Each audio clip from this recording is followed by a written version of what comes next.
Lisa, Daddy got you cake. Yay! Thanks, Daddy. Can I see it? Today is our 4-year-old daughter's birthday. Even my often swamped husband made it home early.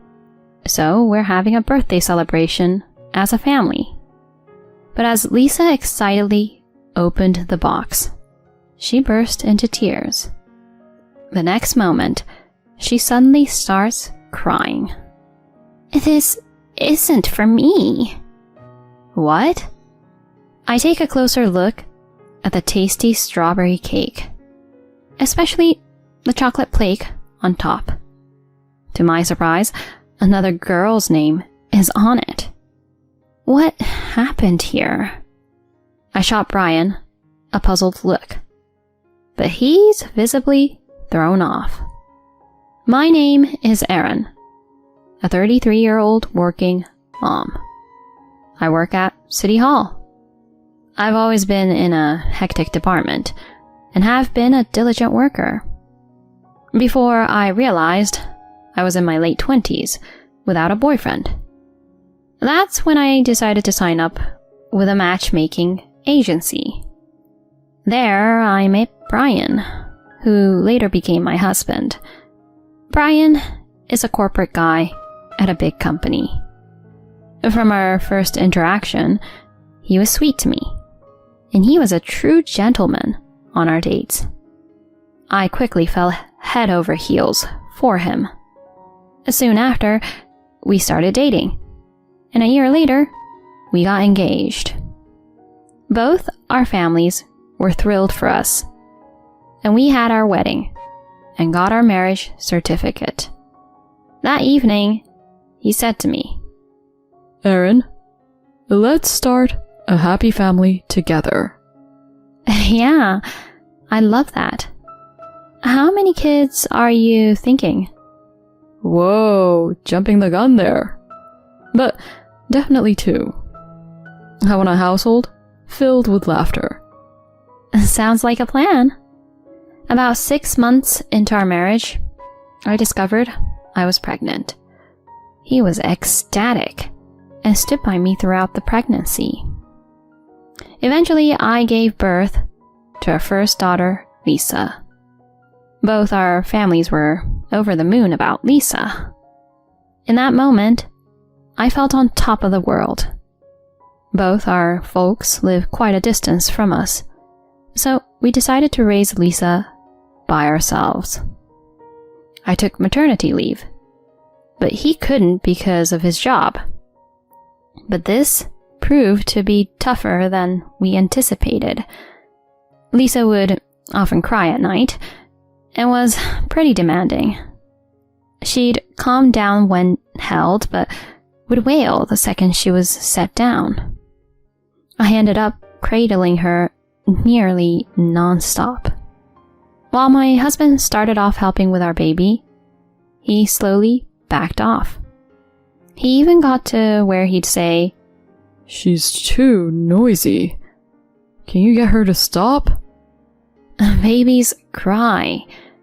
I'm doing my best here, I replied as I comforted Lisa, but he remained upset.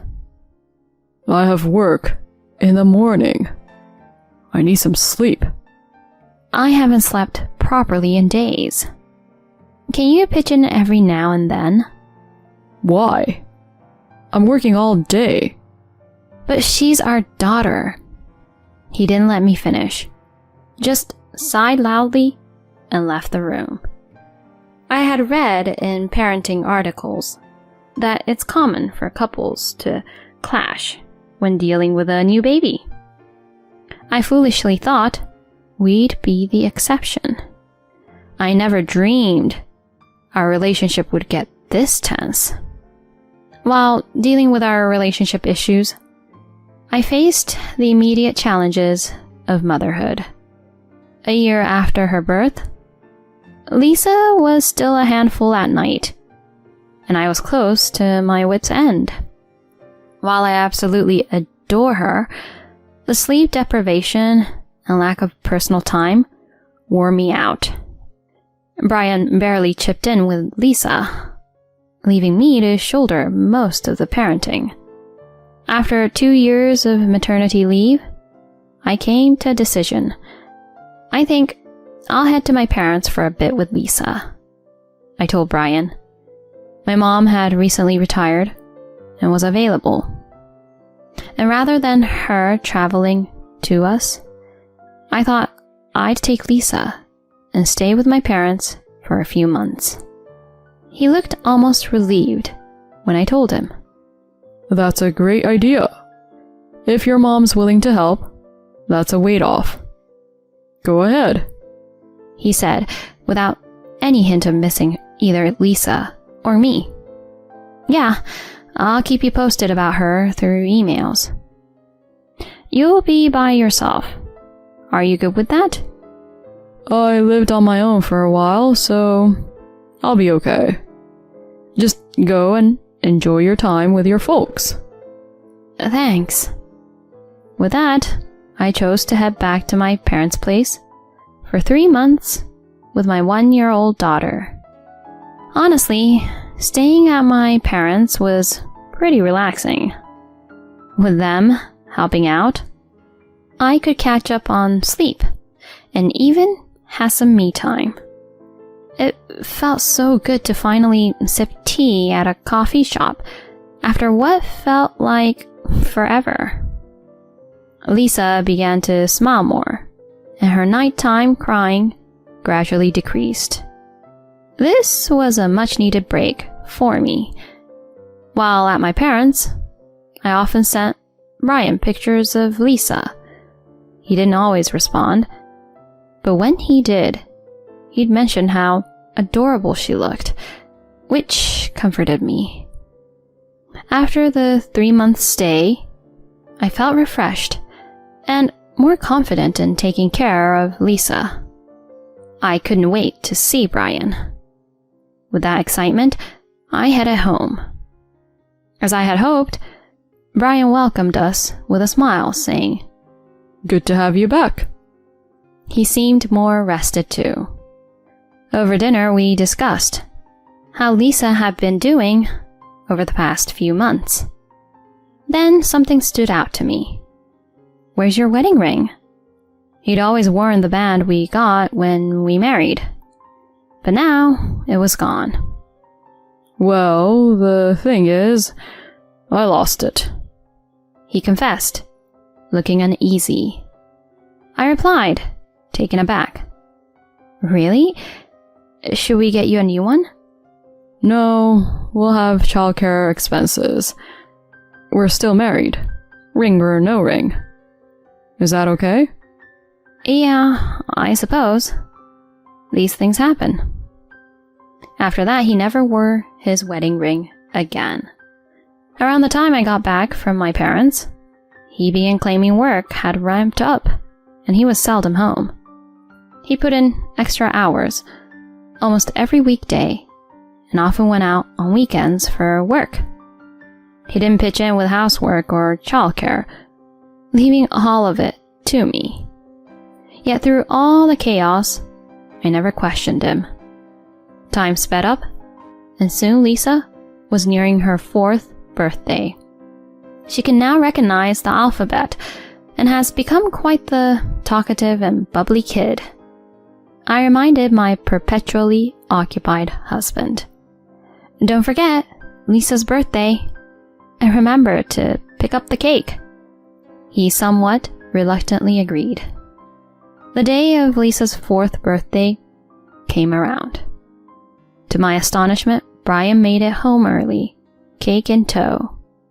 I whipped up a special meal, and we celebrated together.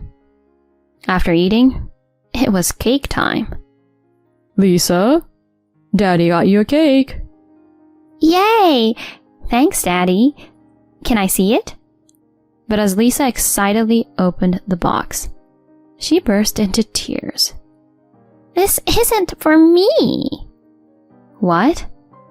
I glanced at the cake, taken aback. The gorgeous strawberry cake had a chocolate label stating, "Happy birthday, Sarah." What happened here? I shot Brian a puzzled look, but he's visibly thrown off. Oh, maybe the bakery messed up? Yeah, that must be it. Excuse me? They looked swamped. They might have mixed up orders. I'm sorry, Lisa. They messed up your name. Is that what happened? Yeah, I'll talk to them later. Let's eat for now, alright? He tried to explain, but something felt off. A nagging doubt crossed my mind, but he wouldn't. Despite my internal conflict, I served the cake and continued the festivities. Days rolled on, and I couldn't shake that feeling. I prayed. I was overthinking. But I needed to know for sure. So I reached out to a well-known detective agency nearby and used my old savings to have them look into Brian.